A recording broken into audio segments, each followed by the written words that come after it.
الشمال، والعلاقات الخاصة في هذا الوضع تتسبب في قضايا كبيرة، وحتى العلاقات الخاصة بمفهومها العام والعلاقة العاطفية قد تتسبب في توصية الطفل.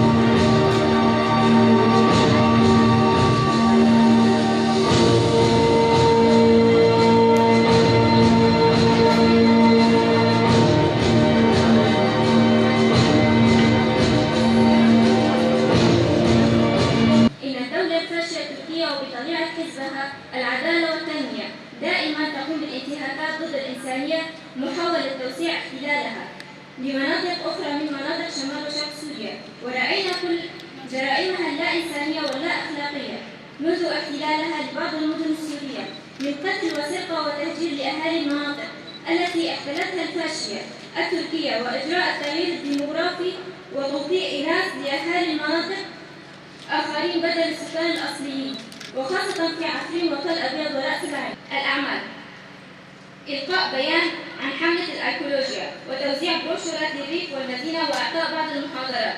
انطلاق حملة توعوية ضد المخدرات تم فيها إعطاء محاضرات في المدارس والمراكز تحت إشراف كادر مختص من لجنة الصحة ورسوم على الجدران وتوزيع بروشورات. انضمام 30 رفيقة لأكاديمية مغلقة خاصة و40 رفيقة لأكاديمية مفتوحة عامة ورفقتين لمعسكر الجيولوجيا. تفعيل مكتب المرأة الشابة في لجنة الشباب والرياضة وحزب سوريا المستقبل. تنظيم المهرجان الأول للشهيدة زيلان في مدينة منبج. تنظيم مسيرة وإلقاء بيان للنثير العام. تنظيم عدة مسيرات ومشاعر ليلية. عروض سينفزيون وقراءة رسالة الشهيدة زيلان في الريف والمدينة. عروض سينفزيون وإلقاء بيان لذكرى استشهاد الشهيدة بريفان. عروض تلفزيونية عن المؤامرة على القائد ونشر الكون وحياة الشهيدة سكينة جونسس.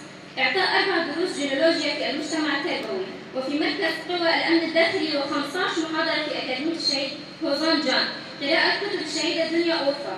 عروض لاعبات تايكوندو في احتفال 8 آذار وساحة الساعة. المطيعة الناطقة هبل هبة مساعدة، هبل شيرين اتحادات، هبل هيبين حماية، هبل زينب أعلام، هبل سناء طلبي، هبل هاجر رياضة، هبل آية ثقافي والفن، هبل إسراء الصحة، هبل ذهب تدريب، هبل أليسار أوائل شهداء، هبل وحيدة تيدي، هبل سيماز جمعية شركزية، هبل بيان على اسم الخطوط، هبل أمينة اسم حزب سوريا المستقبل.